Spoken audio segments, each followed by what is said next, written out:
Muy buenos días, bienvenidos y bienvenidas a la octava sesión de capacitación del ciclo de actualización para periodistas CAP sobre democracia y autoritarismos en Centroamérica. Esta sesión la vamos a dedicar a profundizar acerca de un tema clave que tiene un enorme impacto a nivel global y regional. Nos referimos a la desinformación y el declive democrático. Para hacerlo, nos acompaña esta mañana Martín Becerra, quien es doctor en Ciencias de la Información, profesor de la Universidad Nacional de Quilmes y de la Universidad de Buenos Aires, Argentina, y consultor sobre regulación, estructura y tecnologías de la información y la comunicación. También se desempeña como investigador del Consejo Nacional de Investigaciones Científicas y Técnicas, CONICET, en Argentina. Muchísimas gracias, Martín, por acompañarnos en esta mañana en los ciclos CAP como expositor. Muy buenos días y le escuchamos. Quiero agradecer la invitación que me han hecho.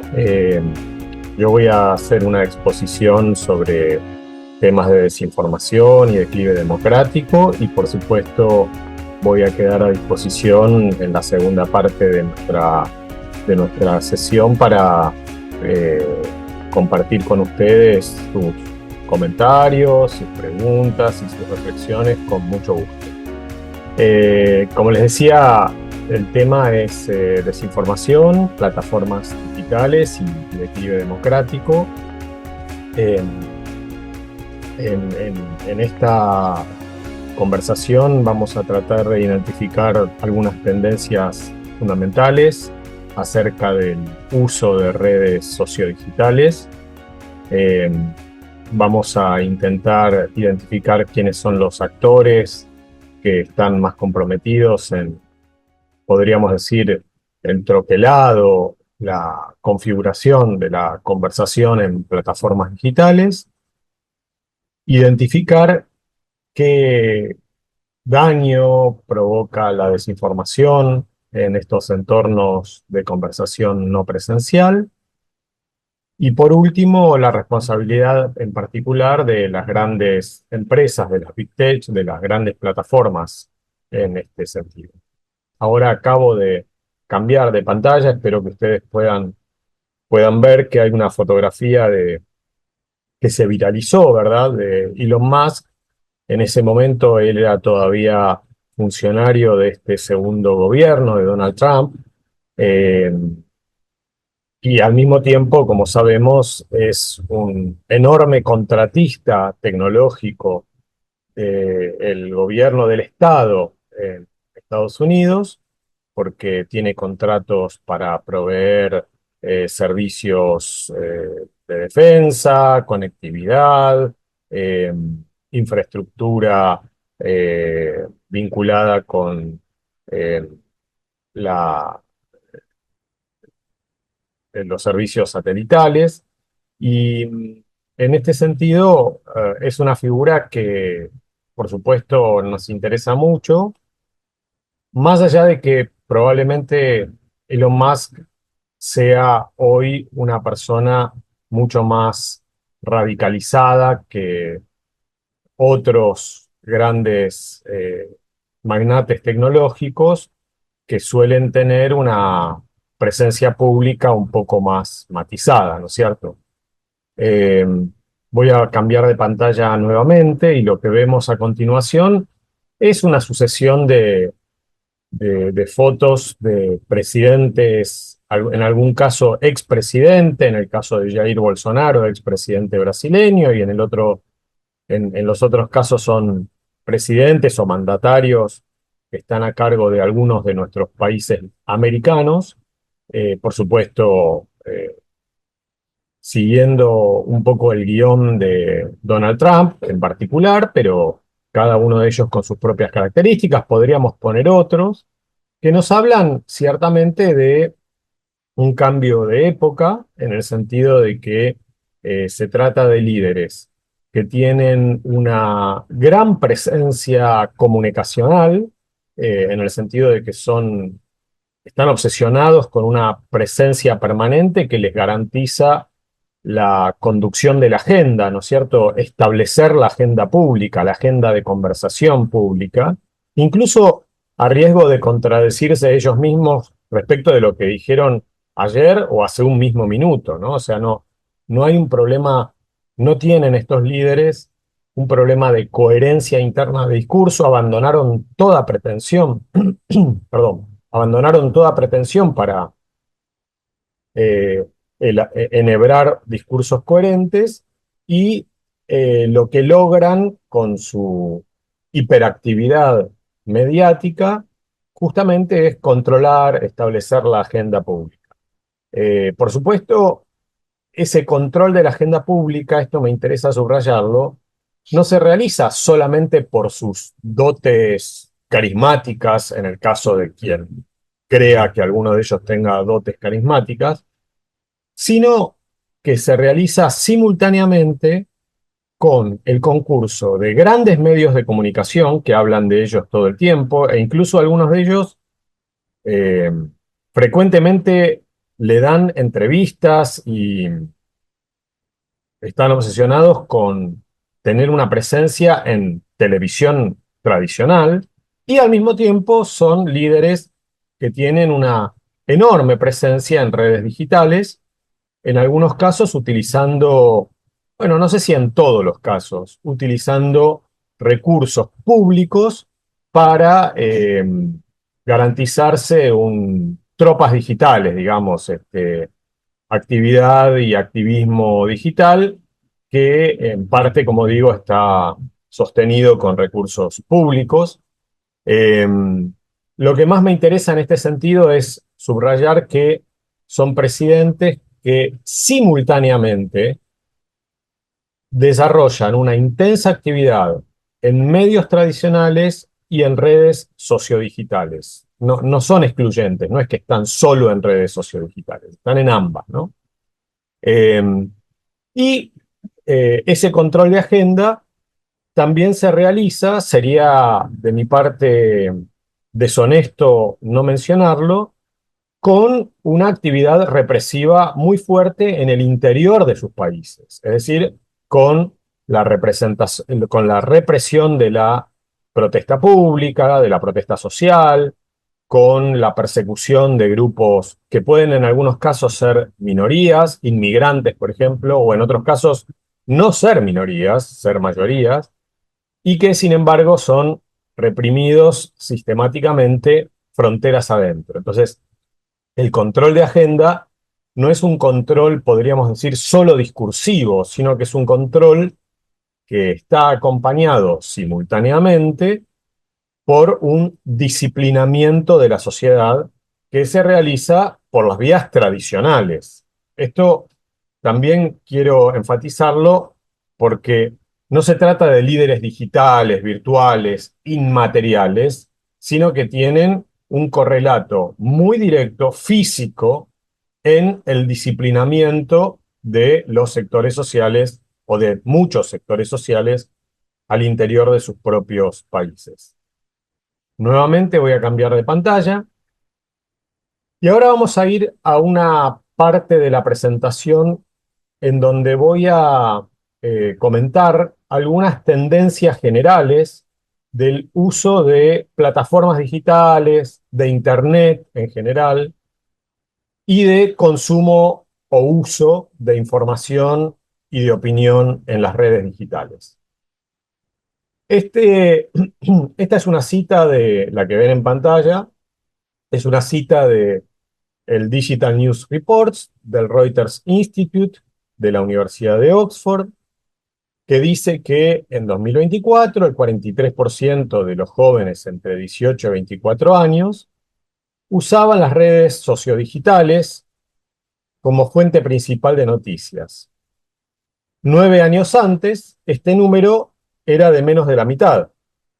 El 18% de jóvenes entre 18 y 24 usaban las redes sociodigitales como fuente principal de noticias. Entonces, aquí vemos una tendencia que es interesante porque abarca casi una década, casi la última década, que nos permite advertir el crecimiento significativo de la presencia pública, de la presencia social de las redes sociodigitales en la dieta informativa de la población joven o de un segmento de la población joven. Voy a cambiar ahora de pantalla y lo que vamos a ver a continuación es la conectividad móvil por región en el mundo. Esto es la presencia de teléfonos móviles que pueden tener conexión a Internet en distintas regiones del mundo, tomando como referencia las cifras de esta fuente que supongo que ustedes consultan como periodistas, que es We Are Social, que es muy buena fuente, es una fuente que por supuesto, como todas las relativas a acceso a tecnologías de información y comunicación, puede tener algún problema, pero que en general es bastante fiable. Entonces, de esta pantalla lo que interesa advertir es que efectivamente la cobertura de las redes móviles es prácticamente generalizada en el mundo.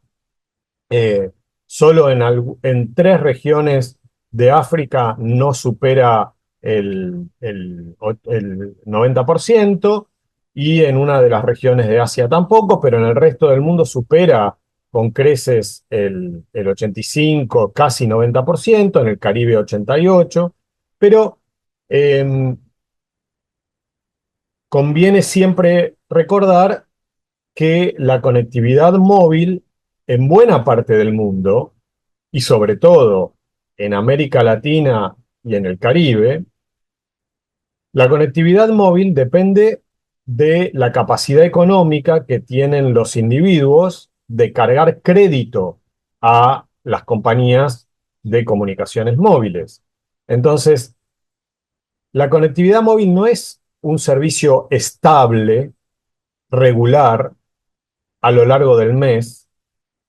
No, si nosotros vemos la cifra, por ejemplo, América Central, hay 101% de líneas móviles en relación a la cantidad de población de América Central. Pero claro, primero, la estadística lo que nos dice es que hay 101% en relación a la población, pero hay individuos que pueden tener 3 líneas de comunicaciones móviles y personas que pueden no tener ninguna. Eso es lo primero. Y lo segundo es que la mayoría de las personas en Latinoamérica, que es la región más desigual del mundo, la región donde la diferencia entre ricos y pobres es más alta en el planeta Tierra, la mayoría de nuestra población carga crédito a lo largo del mes para poder tener servicios de conectividad activos. Por lo tanto, depende de los ingresos de ese segmento de la población, que para que se den una idea, en el caso argentino, supera el 75% de las líneas activas. Entonces, no todos los que tienen teléfonos móviles con conectividad tienen conectividad a lo largo del mes. Eso me interesa mucho plantear. Cambio ahora de pantalla y lo que vemos es el acceso a Internet como porcentaje de la población, también tomando como referencia las distintas regiones del mundo. Aquí se advierte esta brecha digital, sobre todo entre las regiones del mundo de altos niveles de ingreso y de altos niveles de desarrollo, los países centrales, las economías más pujantes, y aquellas regiones del mundo en las que obviamente la fractura social y económica es mayor, donde se registran menores tasas de adopción de Internet, con un porcentaje global de casi el 68% de adopción de Internet. Voy a cambiar ahora de pantalla nuevamente y lo que vemos a nivel, esto es el agregado global, ¿no? Son el tipo de sitios y aplicaciones más visitados según lo que la población eh, revela en su navegación online, ¿no? Entonces, tenemos servicios de mensajería, redes sociodigitales, motores de búsqueda, sitios web, el email, comercio electrónico, compras, mapas, entretenimiento, música, pronósticos meteorológicos, clima, noticias, ¿no? Aquí vemos 41% noticias, servicios de banca, juegos. Voy a cambiar ahora de pantalla. Algunas de estas las paso más rápido porque después vamos a detenernos más en otras que son más pertinentes a los fines de nuestra conversación. Aquí tenemos preocupaciones sobre la desinformación online, tomando como referencia también, como les digo, el total mundial. Eh, lo que vemos es, la verdad, un indicador bastante estable, ¿no es cierto? Más allá de que en el año 2021, probablemente como efecto de la pandemia COVID, o en 2024 sea el registro sea un poquito más alto que en años anteriores, pero en general estamos en torno al 55, 56, 57% de preocupación sobre la desinformación online.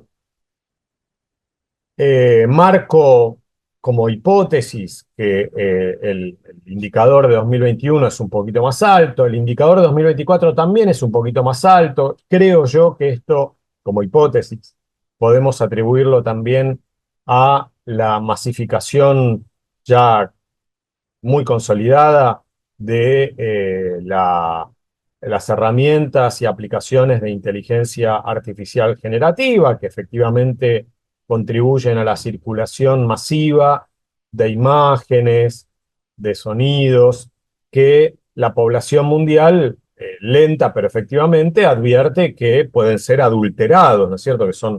Que no son necesariamente verdaderos y que esa tergiversación, esa adulteración de contenidos, obviamente facilita la diseminación de desinformación. Cambio de pantalla nuevamente, y lo que vemos aquí es la cantidad de cuentas en redes sociodigitales. Aquí quiero hacer dos aclaraciones. Obviamente aquí vemos un crecimiento que no, o sea, no vemos estabilidad, vemos un cambio porque es un crecimiento continuo de cantidad de cuentas en redes sociodigitales. Ustedes habrán visto que desde el comienzo de la charla yo estoy hablando de redes sociodigitales, no de redes sociales. Porque redes sociales son la familia, las iglesias, los sindicatos de trabajadores, los clubes de barrio, todo eso son redes sociales. La escuela es una red social. En verdad, el ser humano, desde que nos paramos en dos patas y nos distinguimos de nuestros antepasados monos y comenzamos a caminar por la sabana africana, desde entonces y hasta ahora, los que establecemos son redes sociales. O sea, somos los seres humanos, somos seres sociales y establecemos redes para poder vivir y establecemos comunidades. Esto lo hicimos durante miles de años, mucho antes de la revolución digital en las comunicaciones, que tiene tan solo 40 o 50 años. Lo que tenemos en redes sociales digitales son justamente mecanismos de construcción comunitaria o de conversación, de interacción, de aglomeración por afinidades muy particular porque se distinguen de nuestras redes sociales físicas, podríamos decir, tradicionales, que siguen existiendo y son muy importantes, se distinguen las redes sociodigitales porque tienen la mediación institucional de una configuración algorítmica, que es la que establecen las Big Tech, las empresas dueñas de las plataformas en las que nosotros como individuos construimos comunidades en entornos digitales. A veces pueden ser las mismas. Puede haber un grupo de madres y padres de una escuela que tienen contacto físico en la cooperadora de la escuela, por ejemplo, y simultáneamente tienen un grupo de WhatsApp, ¿no? Ahí tenemos una red social que tiene un una parte de interacciones directas, físicas, analógicas, tradicionales, y una parte de sus interacciones no presenciales, mediadas por tecnología, digitales, en este caso, en el ejemplo que yo puse, a través de una red de mensajería de una empresa de la cual es dueña Meta. Podría ser a través de un grupo de mejores amigos de Instagram, en fin. Esa es la primera aclaración que quería hacer. La segunda aclaración, porque estas cifras, fíjense, en la columna última, en la columna de 2025, lo que tenemos son 5.240.000 millones de cuentas en redes sociodigitales. 5.240 millones de cuentas en redes sociodigitales. Esto es más del 65%, aproximadamente el 65% del total mundial de la población, 64% del total mundial de la población, si es que las cuentas fueran individuos. Pero todas y todos sabemos que las cuentas en redes sociodigitales no necesariamente son individuos. Un individuo puede tener 15 cuentas en solo una de las redes sociodigitales, e incluso todas y todos sabemos que hay buena parte de las interacciones en redes sociodigitales que son automatizadas, son inauténticas, para utilizar un término que usan mucho las empresas dueñas de las plataformas digitales, le llaman inauténticas a las cuentas bots, a las cuentas robot, a las cuentas automatizadas, que no son personas. Entonces, parte de estas 5.240 millones de cuentas en redes sociodigitales no son personas. Con esto no quiero decir que no sea importante, que no sea masiva, que no sea eh, un cambio histórico ineludible la masividad de las redes sociodigitales, sino que tomo la prevención de señalar que no toda la actividad en estas redes sociodigitales está realizada por seres humanos, y ustedes habrán visto la cantidad de contenido que circula en estas redes, que es producido por máquinas, por ejemplo, a través de aplicaciones de inteligencia artificial, ya supera en cantidad al contenido que producimos los seres humanos. Así que es una advertencia importante a la hora de analizar el funcionamiento y la conversación en las redes sociodigitales. Cambio nuevamente de pantalla para ver la cantidad de cuentas que hay en redes sociodigitales sobre el total de la población por regiones, en las distintas regiones de nuestro planeta. Como les decía, casi el 64% de la población mundial estaría usando redes sociodigitales si es que contáramos a las cuentas en las redes sociodigitales como personas, lo cual sería metodológicamente un error. Cambio nuevamente de pantalla y lo que vemos son cuáles son las principales razones para usar redes sociodigitales que declara, o sea, esto es opinión y percepción por parte de las y los usuarios de redes sociodigitales. Me parece importante destacar que, si bien mayoritariamente la gente declara que usa redes sociodigitales para mantenerse en contacto con amigos, con familiares y con allegados, leer información, historias informativas, encontrar contenidos y buscar de qué se está hablando, ¿no es cierto? Son tres tendencias muy importantes que motivan, ¿no es cierto?, que motorizan el uso de las redes sociodigitales según declara la gente. Es verdad, hay una máxima de los estudios etnográficos que siempre tenemos que tener en cuenta, que dice: que no hacemos todo lo que decimos, ni decimos todo lo que hacemos. Esa máxima de los estudios etnográficos vale también como, si se quiere, advertencia frente a esta pantalla, porque esto es lo que declara la gente que hace, que no necesariamente es un espejo directo de sus prácticas concretas, ¿no es cierto? Porque, para poner un ejemplo, aquí hay poca información acerca de algunas de las principales tendencias de navegación que nosotros vemos que ocurre cuando uno analiza la cantidad de visitas a sitios web, ¿no? O sea, entre lo que la gente declara que hace y lo que hace, a veces hay una diferencia importante.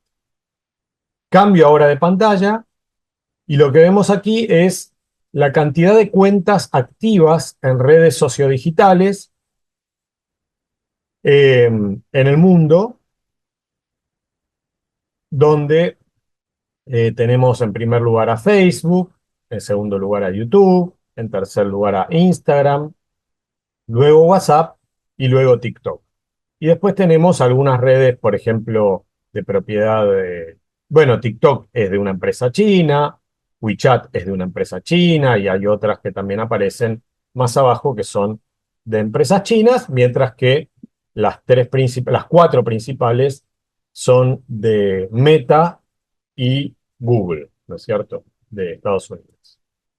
Cambio de pantalla nuevamente y aquí lo que vemos es la tasa de ingreso diario según la aplicación o la red de la que estamos hablando.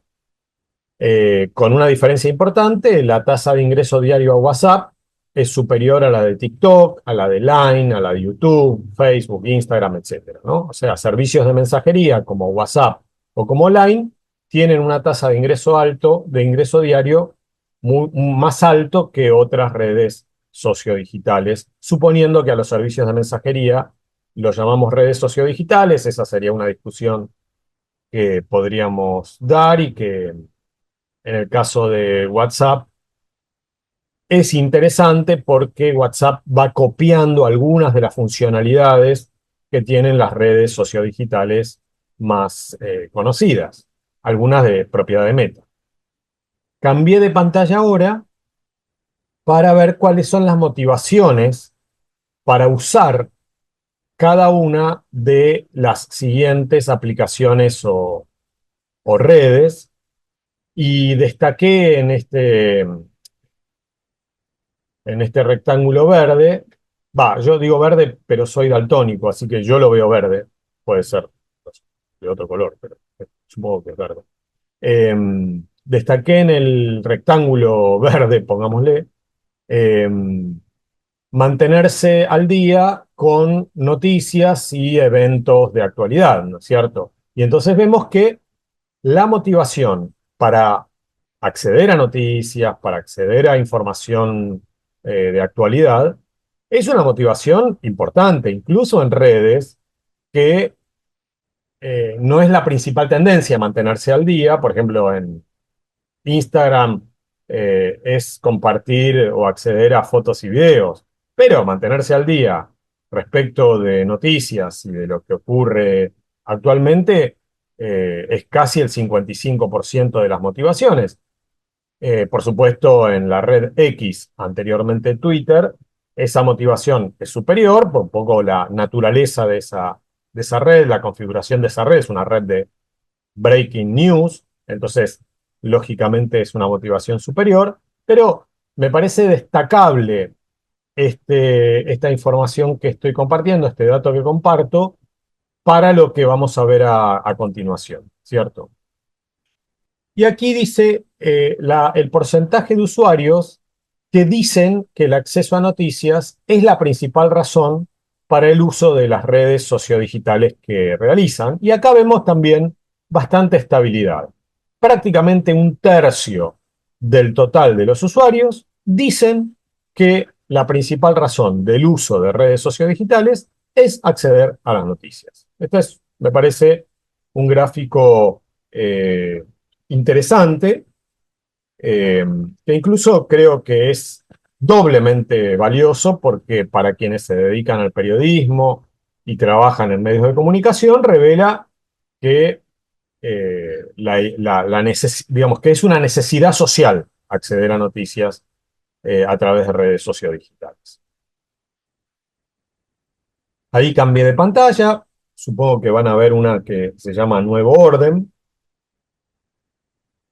Pasé el Rubicón, digamos, de las tendencias generales y ahora vamos a una parte más analítica de la presentación esta mañana. Es una parte analítica en la que voy a marcar algunos ejes para proponerles en el análisis. El primer eje tiene que ver con que vivimos un nuevo orden global de información y comunicación. Ese nuevo orden global tiene que ver con la revolución digital que anteriormente ubiqué en términos históricos en los últimos 40 o 50 años, depende cuál sea la bisagra, el punto que convencionalmente adoptemos como inicio de la revolución digital. La clase esta no tiene por objetivo establecer ese hito inicial y por lo tanto me permito plantear de manera amplia que tuvo lugar en los últimos 40 o 50 años.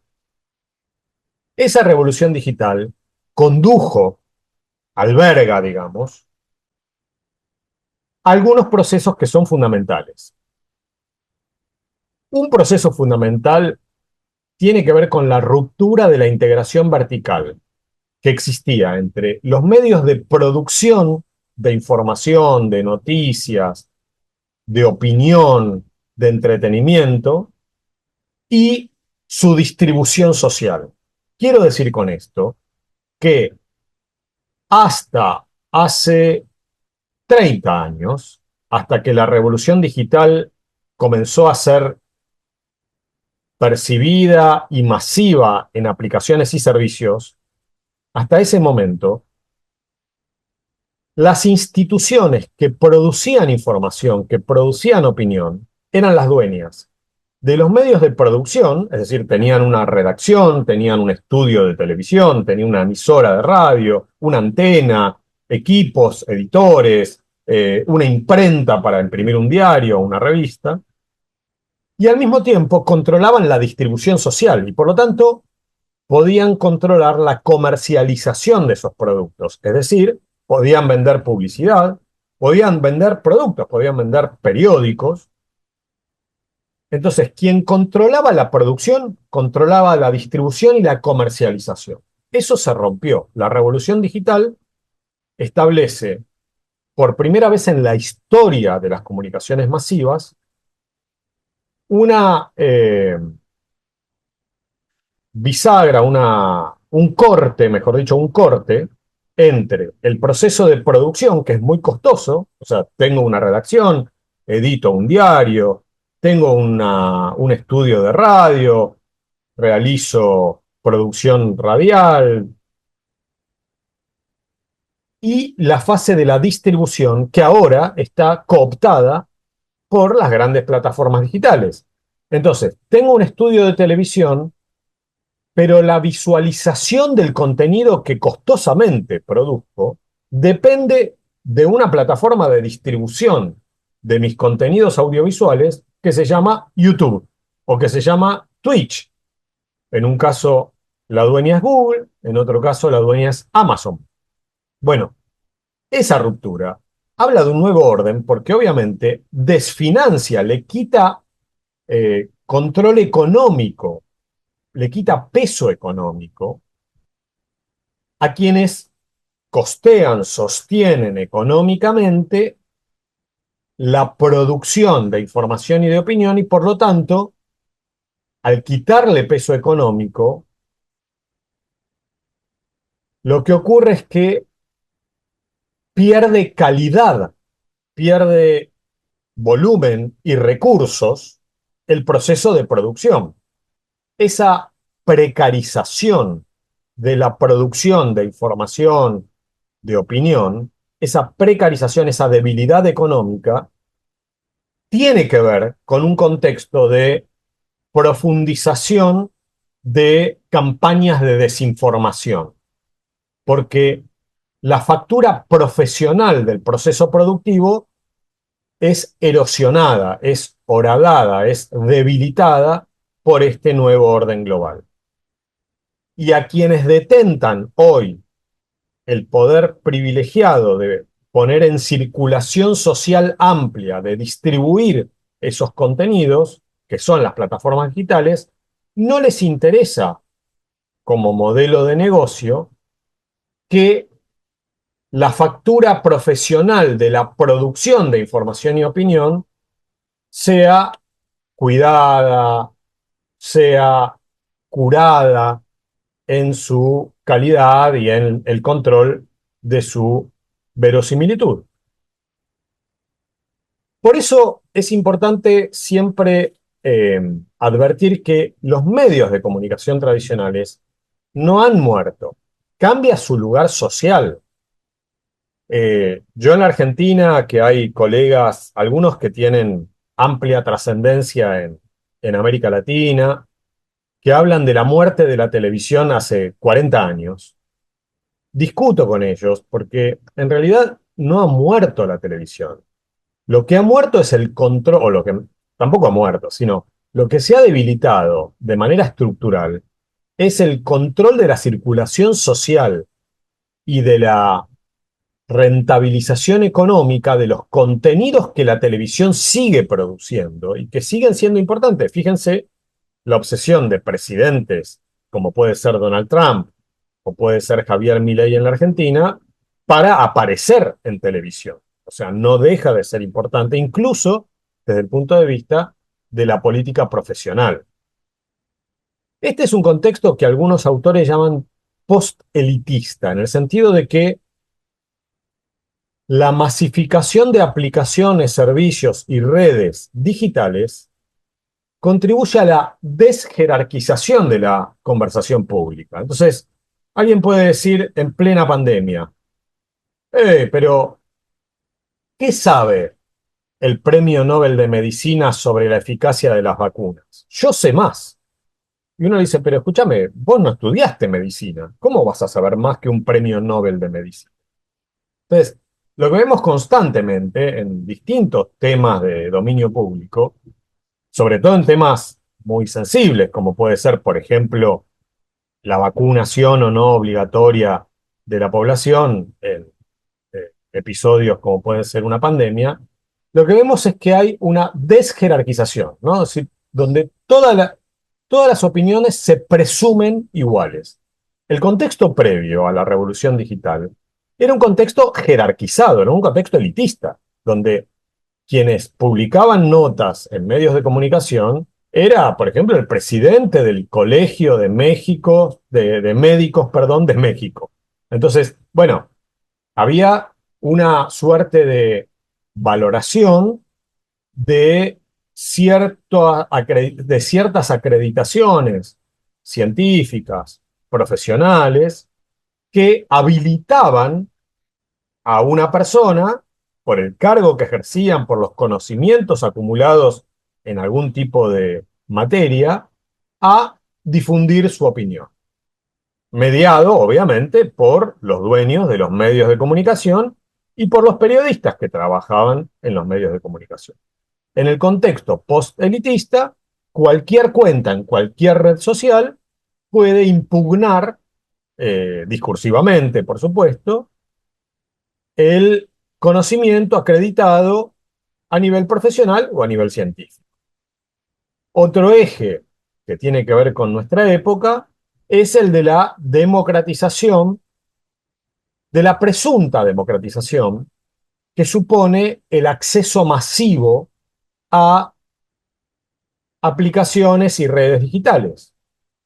Ustedes habrán visto que en muchas ocasiones a esa masificación se la confunde con democratización, como si fueran sinónimos.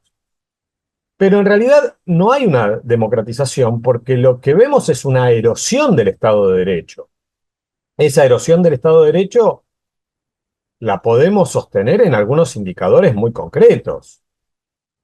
Se anula la presunción de inocencia. O sea, un Estado bombardea una lancha diciendo ahí había narcotraficantes en el Mar Caribe, o sea, fuera de su área territorial de incumbencia, sin pedir opinión a la Organización de Naciones Unidas, al Consejo de Seguridad. Es decir, no hay se anula la presunción de inocencia. Estamos en el medio de la ciudad de Chicago, detenemos inmigrantes enredadas donde la presunción de inocencia se anula, se amputa la presunción de inocencia. Eso es, obviamente, un problema para el Estado de Derecho. También se anula el debido proceso, es decir, la garantía de poder defenderse, ¿no? O sea, tengo derecho a defensa. Se anula. ¡Pum! Reventamos una lancha en el medio del Mar Caribe. ¿Dónde está el debido proceso? Estoy poniendo dos ejemplos. Si ustedes quieren, después en nuestra conversación podemos ampliar con muchísimos ejemplos más. Yo en aras, sobre todo, de poder mantener el tiempo que tengo asignado, trato de acotar algunos ejemplos. La separación de poderes, ¿no? O sea, la idea de Bukele, ¿no? O sea, la idea de eh, tenemos un poder judicial que tiene cierta autonomía del poder ejecutivo y un poder legislativo que tiene cierta autonomía de los otros dos. Bueno, también hay una seria erosión de la separación de poderes. Por supuesto, se anula la igualdad ante la ley, la tutela efectiva, la rendición de cuentas y la transparencia. Entonces, fíjense esta paradoja. Vivimos en una época en donde la masificación del acceso a la palabra influye o induce cierta idea de democratización, cuando en realidad, estructuralmente, lo que vemos es un debilitamiento del Estado de Derecho, que es justamente la eh, representación cotidiana de lo que llamábamos democracia anteriormente. En este contexto, el funcionamiento de herramientas, aplicaciones de inteligencia artificial generativa, de aprendizaje automatizado, tiende a acelerar y a profundizar algunas de estas tendencias. Por ejemplo, la falta de transparencia y la falta de rendición de cuentas, y va, yo diría, tornando el ecosistema de intercambio de información, de opinión, en un ecosistema fuertemente eh, atravesado por lógicas de desinformación. Voy a cambiar ahora de pantalla y vamos a tratar de definir qué es desinformación y qué es la diferencia de las llamadas fake news. Una noticia falsa, una fake news, puede no ser motivada, puede ser un error de producción. Yo he trabajado muchos años como periodista en redacciones de diarios y revistas. Bueno, y es muy normal que haya noticias falsas simplemente porque algún periodista no logró confirmar algún dato de alguna de sus notas, o bien porque la fuente que tomó para brindar una información, la fuente misma estaba confundida, pero si no se trata de un proceso deliberado, de un proceso provocado, no hablamos de desinformación. En cambio, hablamos de desinformación cuando efectivamente hay una voluntad de tergiversar no solamente la pieza informativa, sino también los efectos que esa pieza informativa pueden causar en su circulación social más o menos amplia. Entonces, la desinformación de lo que nos habla es de un propósito deliberado para tergiversar una información o una tendencia. Y hablamos de noticias falsas cuando se trata de un contenido que ha sido falso. Ahora bien, la desinformación y las noticias falsas son propios de el momento de la revolución digital, de la masificación de redes sociodigitales? No, de ninguna manera. Ha habido desinformación, es decir, noticias deliberadamente falsas y errores y metidas de pata y noticias falsas a lo largo de la historia de la humanidad y de la historia de los medios masivos de comunicación y del periodismo profesional en el último siglo y medio, en todos los lugares del mundo y en distintas etapas históricas. Entonces, podemos encontrar campañas y operaciones de desinformación en Estados Unidos en 1950, acusando de eh, ser agentes soviéticos a actores y actrices como puede ser Loren Bacall o eh, como directores de cine, el proceso llamado macartismo en los Estados Unidos, es una campaña de desinformación, ¿no? Había un comité en el Senado que investigaba actividades antinacionales, antiamericanas le llamaban, y hacía acusaciones sin fundamento. Así que ahí tenemos campañas de desinformación en un momento histórico donde no existían los medios digitales. Y también tenemos errores, metidas de pata. Pienso, ustedes recordarán el ejemplo de la transmisión radial de la Guerra de Dos Mundos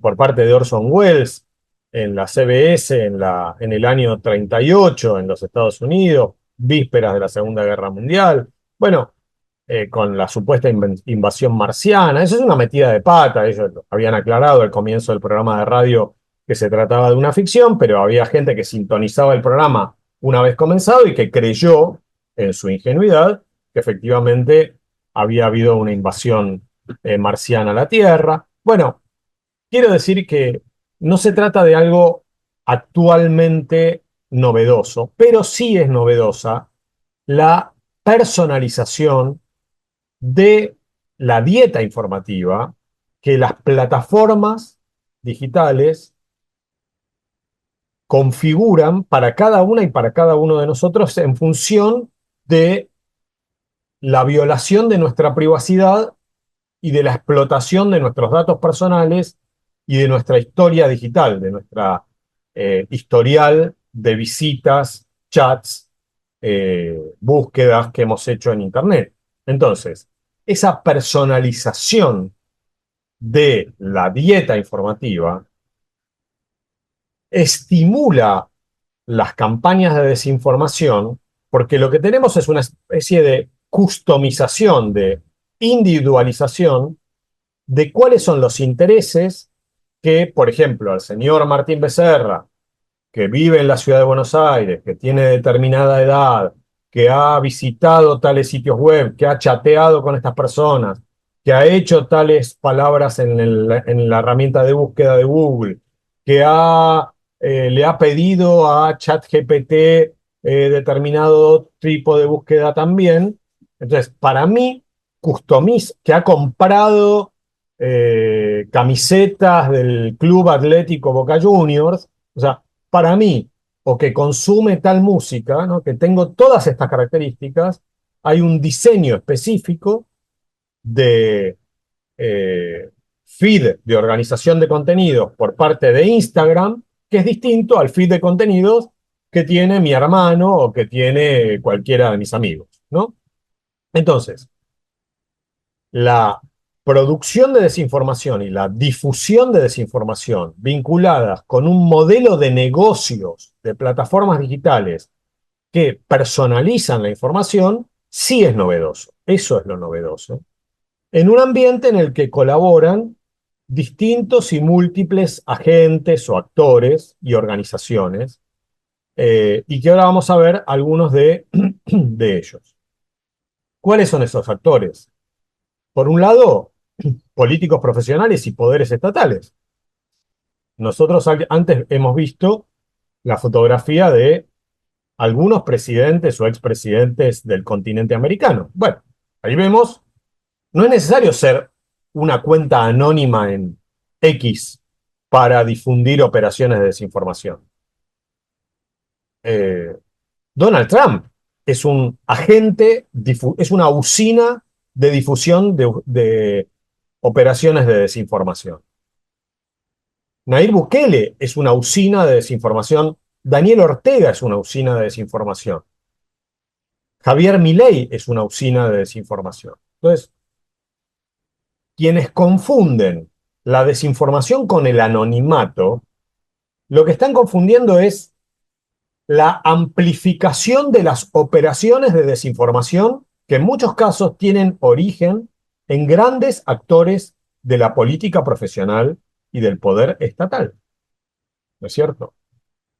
Fue Donald Trump el que llamó a tomar el Capitolio y el que difundió la operación de desinformación sobre el presunto fraude en las elecciones que le había ganado Joe Biden hace 4 años y medio en los Estados Unidos.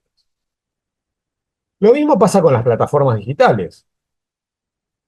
No es el mismo el poder que tiene la cuenta de un individuo, el blog que tiene un profesor universitario llamado Martín Becerra, con el poder de configuración del feed de contenidos en Instagram, en Facebook, que tiene Mark Zuckerberg en Meta, o que tiene a la hora de programar los resultados del motor de búsqueda o el resumen que cuando uno pone una palabra en el motor de búsqueda le otorga Gemini, la aplicación de inteligencia artificial que tiene Google.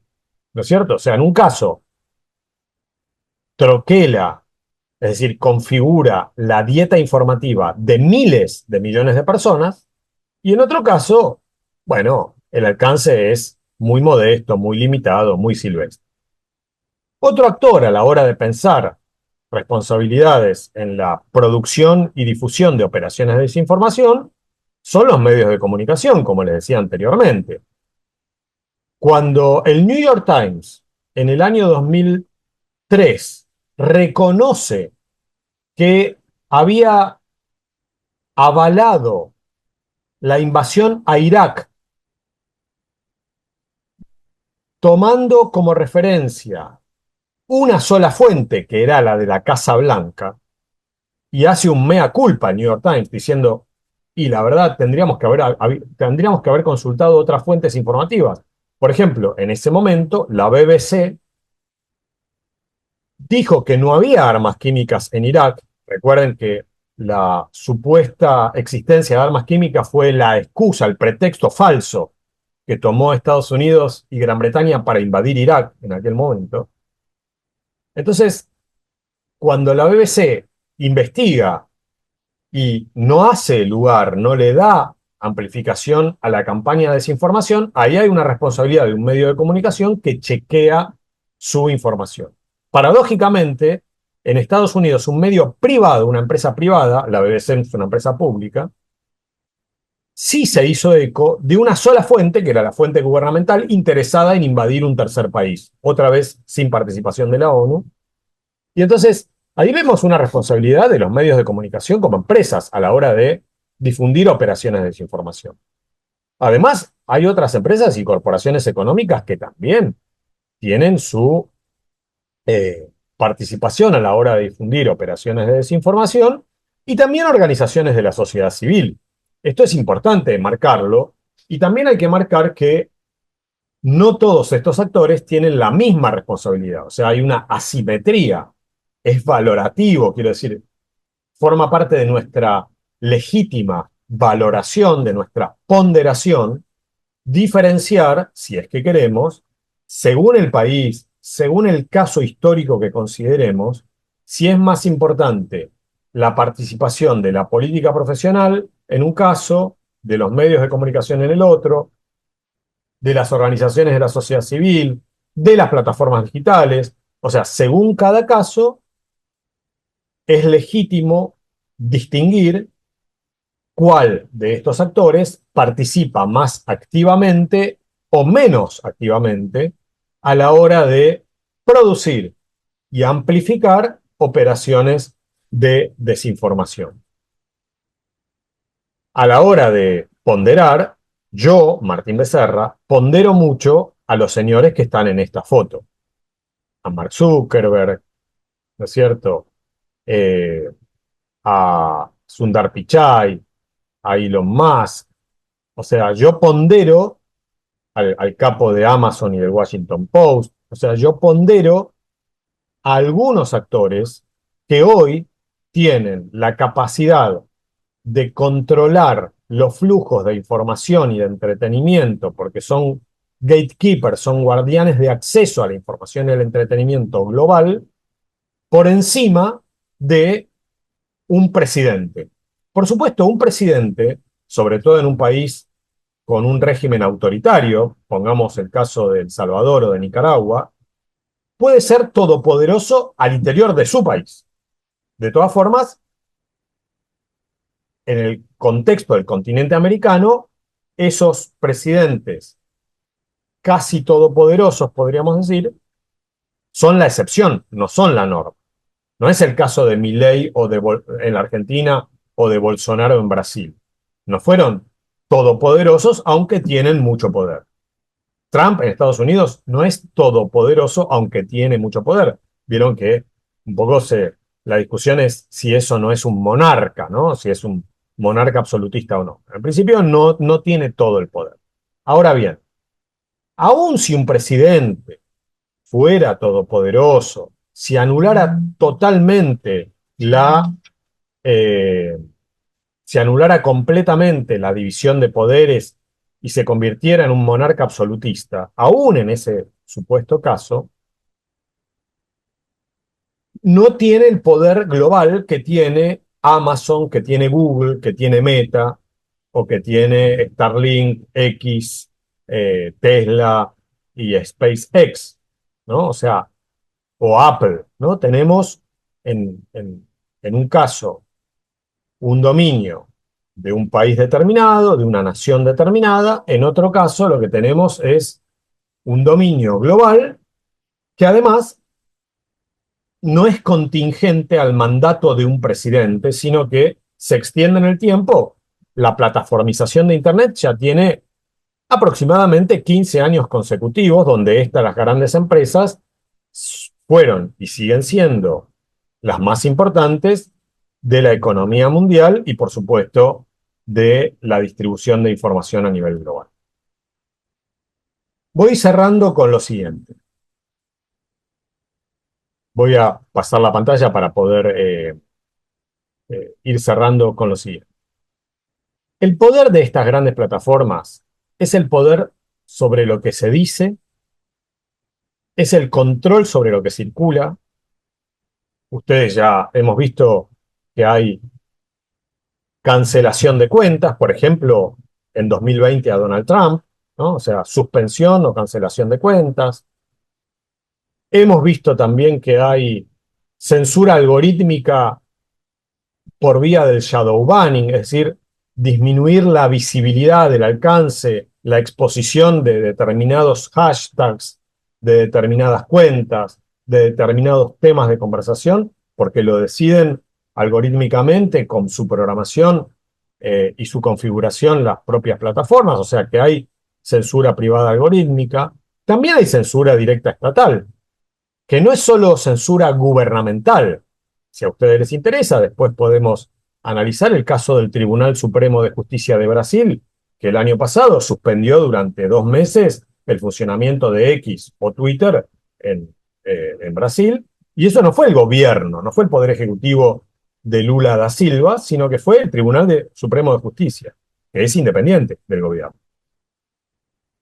Y también hay regulaciones legales. En Europa, la Digital Service Act, la Digital Markets Act, eh, las regulaciones del Parlamento británico sobre deber de cuidado de las plataformas, la regulación alemana, la NetzDG, son regulaciones que en algunos casos le imponen responsabilidad a las plataformas digitales acerca de cómo controlan ellas lo que se dice y lo que circula, y obviamente la circulación de desinformación, de campañas de violencia y acoso, y de los discursos de odio.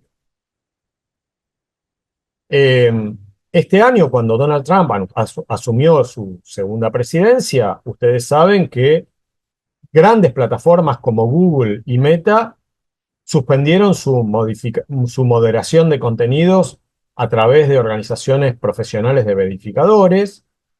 Y entonces lo que vemos es que hay problemas de discrecionalidad, hay problemas de opacidad, problemas de autonomía que tienen estas plataformas respecto de otros actores, incluso actores que son legales, como por ejemplo puede ser el Poder Judicial, el Poder Ejecutivo o el Congreso, según el país. Y además esta inapelabilidad de las decisiones. No hay vía recursiva, no hay Estado de Derecho en las plataformas digitales. Se dice que Internet está autorregulada. En realidad, esa autorregulación es una regulación de facto, es una regulación de hecho. Cuando Instagram define que hay contenidos que pueden ser publicados y otros que no van a ser publicados, cuando suspende una cuenta y no le da derecho a defensa a la persona cuya cuenta fue suspendida, en ese caso estamos hablando de una regulación del espacio que utilizan más de la mitad de la población mundial. Cuando digo que hay una regulación, me refiero al caso, por ejemplo, de una ciudadana colombiana que motivó la intervención de la Corte Constitucional de Colombia en junio último. Le suspendieron la cuenta en Instagram a una ciudadana colombiana que además se dedica a temas de actuación, de performatividad, y además tiene contenidos en otras redes, por ejemplo en OnlyFans, tiene contenidos que son contenidos prohibidos para menores de 18 años. Pero en Instagram ella respetaba las reglas de juego y la moralina conservadora que tiene Meta en las redes de Meta. Entonces publicaba contenido adecuado a Instagram. Pero como el perfil de esta mujer en otras redes suscitó la crítica de Instagram, entonces le suspendieron la cuenta que tenía 5 millones de seguidores. La Corte Constitucional de Colombia le dio la razón a esta mujer y le ordenó a Meta que restablezca la cuenta de esta mujer en Instagram y además le recordó a Meta que en Colombia lo que interviene es la jurisdicción y la ley colombiana, no la jurisdicción y la ley de California o de Texas o de los Estados Unidos de América. Bueno, esto que estoy citando como ejemplo vale para pensar en Internet como un espacio regulado de facto. Y para ir cerrando, diría que la sobreabundancia de contenido no resuelve los problemas de desinformación, porque las campañas de desinformación en muchos casos provocan la autocensura, la inhibición de discursos, el acoso, la violencia online, provocan discriminación y obviamente ponen en riesgo sobre todo a menores de edad y a la población vulnerable, ¿no? Para cerrar, quisiera citar textualmente un texto que les recomiendo mucho, de José Van Dijk, que es una investigadora excelente de Países Bajos, que junto a otros 2 colegas publicó ya hace 5 años, más de 5 años, 7 años, perdón, el libro La sociedad de las plataformas. Y los autores dicen: el ecosistema de las plataformas está repleto de paradojas. Parece igualitario, pero es jerárquico. Es casi completamente corporativo, pero parece servir al valor público. Parece neutral y agnóstico, pero su arquitectura conlleva un conjunto particular de valores ideológicos.